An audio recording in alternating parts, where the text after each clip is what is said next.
Boa tarde, meu nome é Thaisa, sou da turma do segundo ano D da Eren Padre Guedes e vim falar sobre as filosofias antigas, o surgimento do mito e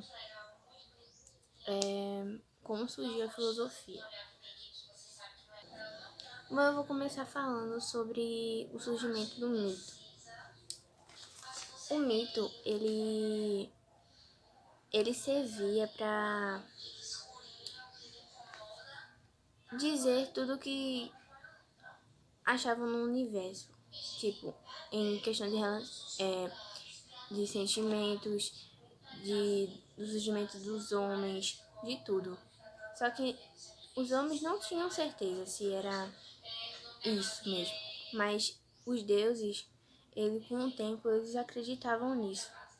Tanto que eles colocaram um narrador chamado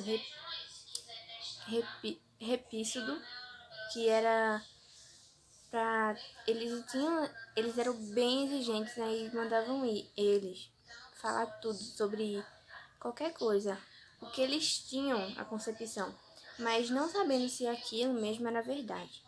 Então, a passar uns tempos, os deuses não não acreditavam mais em mitos e exigiam outras comparações, porque já que era tipo no sentido deles, da razão deles, mas não tinha nada certo. Então, com o passar do tempo, eles queriam saber de coisas, comparar outras coisas, porque eles achavam que isso não estava certo. Então, com o passar dos anos, foi mais os deuses pré-socráticos que eram exigentes e queriam uma verdade mais certa, entendeu? Agora eu vou falar do surgimento da filosofia. A filosofia é basicamente usada pela razão, mas tem suas histórias, né? Antes do mito, depois do mito, ela se tornou o auge, tipo, que o mito, ele não era totalmente certo, mas a filosofia também não é uma coisa tão certa. Mas eu vou explicar. Bom, a filosofia surgiu na Grécia Antiga, e tem como os primeiros pensadores Homero e Hesíodo. Porém, muitos outros pensadores, como Xenófanes, Eclésio e outros lá, não deixaram de acreditar em gregos e deuses, porque eles queriam outro tipo de explicação. A filosofia, ela surgiu mesmo, teve essa citação totalmente no século V. E ela, ela tem a função de usar tudo pela razão. Por exemplo, eu sou uma pessoa que tem uma opinião, tipo, isso aqui é um espelho. Mas para outra pessoa, não pode. Não, ela não pode achar um espelho. Ela pode achar qualquer coisa. Mas é minha opinião. E ela tem a dela. É tipo a razão. Então, a filosofia é a base disso. Tem um termo, filosofei, que significa filosofar. Qualquer pessoa pode filosofar. Qualquer pessoa pode usar a sua própria razão, mesmo não tendo o certo, não sabendo ao certo se aquilo que ela tá falando é verdade. É tipo um mito. Só que o mito, ele, tipo, colocavam, exemplo, no mito, as pessoas diziam o que eles achavam. É tipo, mas não tinham essa opinião. Tipo, faziam tipo um medo, como assim. Pessoas dizem muitas superstições, mitos tipo isso.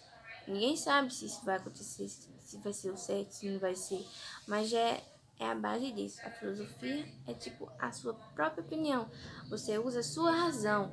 Você tá certo no seu ponto, outra pessoa pode estar certa no ponto dele. Agora eu vou falar das filosofias antigas. Porque não basta só ter filosofias. Tem vários tipos, né? Porque basicamente tem muitas pessoas de razões diferentes. Bom, eu vou falar sobre as filosofias antigas, quais são, e a base que é filosofias antigas. Bom, as filosofias antigas, elas são as patrísticas, as renascentistas e as medievais. Essas são as antigas. Nas filosofias antigas, os filósofos Aristóteles, Platão e vários outros, eles tinham a concepção de que o mundo era feito sobre ideias. Tipo, Platão achava isso, mas Aristóteles, com o tempo, ele não tinha essa visão mais.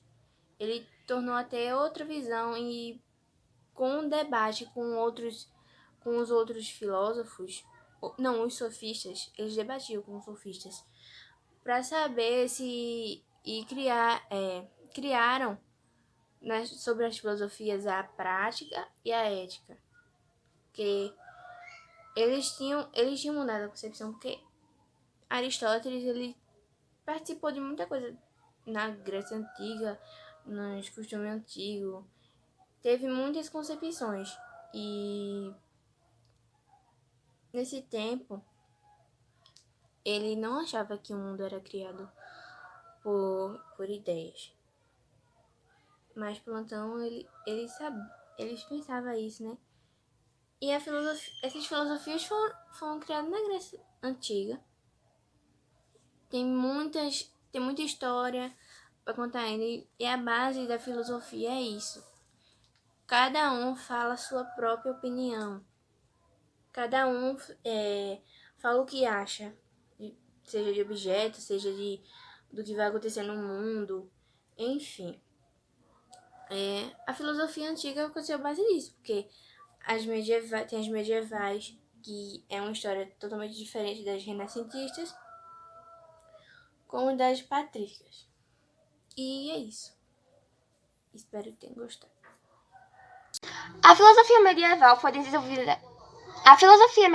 foi desenvolvida na Europa durante o período da Idade Média. Trata-se de um período de expansão e consolidação do cristianismo na Europa Ocidental. A filosofia medieval tentou conciliar a religião com a filosofia, ou seja, a consciência cristã com a razão filosófica e científica.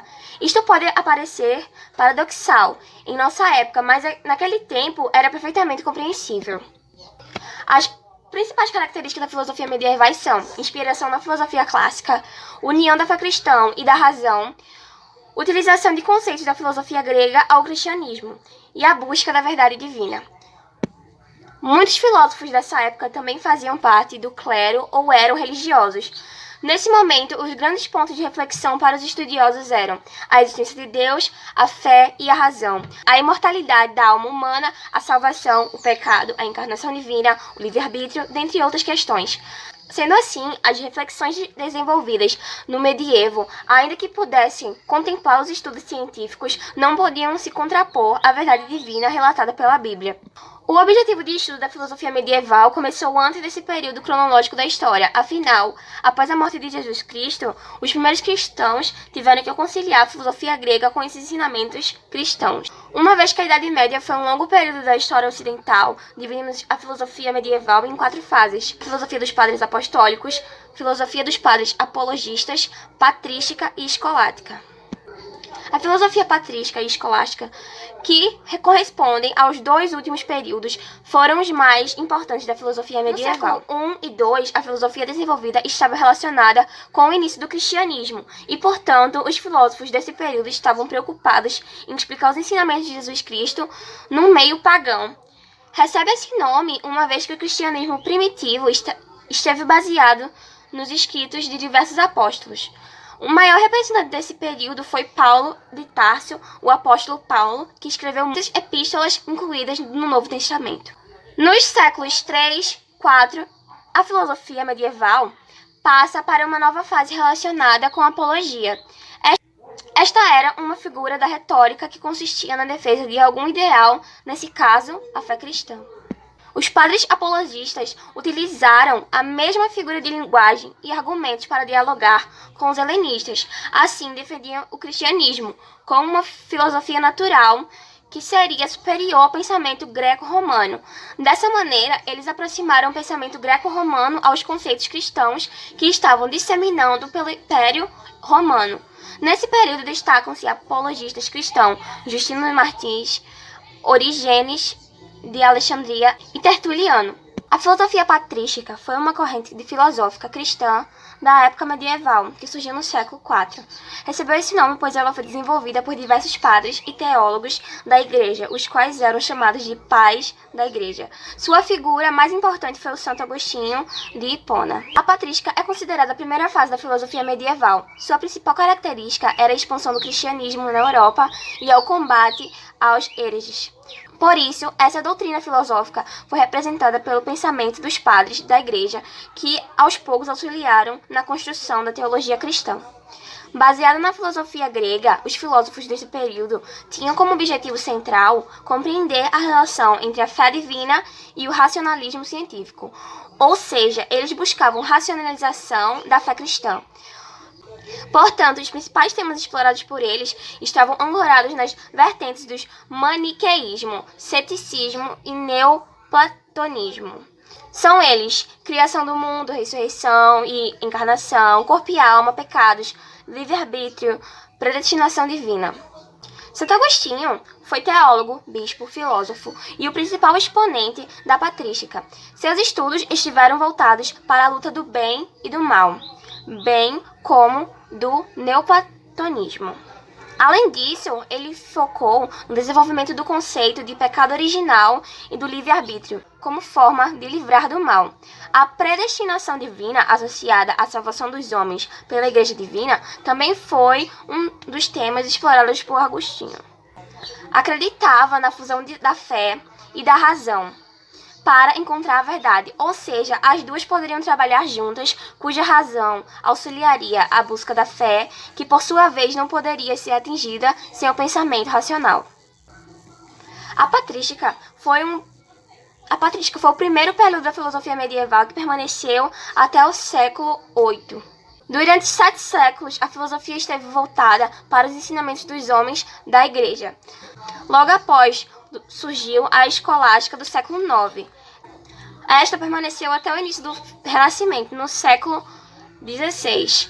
São Tomás de Aquino, chamado de Príncipe da Escolástica, é o maior representante dessa escola e seus estudos ficaram conhecidos como tomismo. Ele foi nomeado doutor da Igreja Católica em 1566. Como a patrística, a filosofia escolástica também esteve inspirada na filosofia grega e na religião cristã. Seu método dialético de unir a fé e a razão tinha como intuito o crescimento humano. Importante destacar que seus estudos estiveram inspirados no realismo aristotélico, enquanto que os do Santo Agostinho estavam voltados para o idealismo de Platão. Sendo assim, a patrística focou na disseminação dos dogmas associados ao cristianismo. Por exemplo, defendendo a religião cristã e refutando ao paganismo. Já a escolástica, através do racionalismo, tentou explicar a existência de Deus, do céu e do inferno, bem como as relações entre o homem, a razão e a fé. A filosofia moderna começou no século XV, quando tem início a Idade Moderna. Ela permaneceu até o século XVIII, com a chegada da Idade Contemporânea. Baseada na experimentação, a filosofia moderna vem questionar valores relacionados com os seres humanos, bem como sua relação com a natureza. O racionalismo e o empirismo demonstram essa mudança. O primeiro está associado à razão humana, considerado uma extensão de poder divino, e o segundo está baseado na experiência. O final da Idade Média esteve calçado no conceito de teocentrismo, Deus no centro do mundo, e no sistema feudal. Terminou com o advento da Idade Moderna. Essa fase reúne diversas descobertas científicas, o que deu lugar ao pensamento antropocêntrico. Assim, esse período esteve marcado pela revolução do pensamento filosófico e científico. Isso porque deixou de lado as explicações religiosas do medievo e criou novos métodos de investigação científica. Foi dessa maneira que o poder da Igreja Católica foi enfraquecendo cada vez mais. Neste momento, o humanismo tem um papel centralizador, oferecendo uma posição mais ativa do ser humano na sociedade, ou seja, como um ser pensante e com maior liberdade de escolha. Diversas transformações ocorreram ocorreram no pensamento europeu da época, dos quais se destacam a passagem do feudalismo para o capitalismo, o surgimento da burguesia, a formação dos estados nacionais modernos, o absolutismo, o mercantilismo, a reforma protestante, as grandes navegações, a invenção da imprensa, a descoberta do Novo Mundo e o início do movimento renascentista. As principais características da filosofia moderna estão pautadas nos seguintes conceitos: antropocentrismo e humanismo, cientificismo, valorização da natureza, racionalismo, empirismo, liberdade e idealismo, renascimento e iluminismo, filosofia laica, não religiosa. Olá, meu nome é Maria Eduarda, sou aluna do 2º ano D da EREM Padre Guedes. Vou falar sobre a história da filosofia no Brasil. Refere-se à tradição do pensamento filosófico, realizada por brasileiros dentro ou fora do Brasil. As atividades de reflexão filosófica foram trazidas pelos padres jesuítas na segunda metade do século XVI, com as atividades do descobrimento das Américas e se estende até os dias atuais, com o processo de profissionalização universitária. Agora eu vou falar sobre a filosofia contemporânea. É o período atual da história da filosofia ocidental, começando no início do século XX, com a crescente profissionalização da disciplina e o surgimento da filosofia analítica e o continental.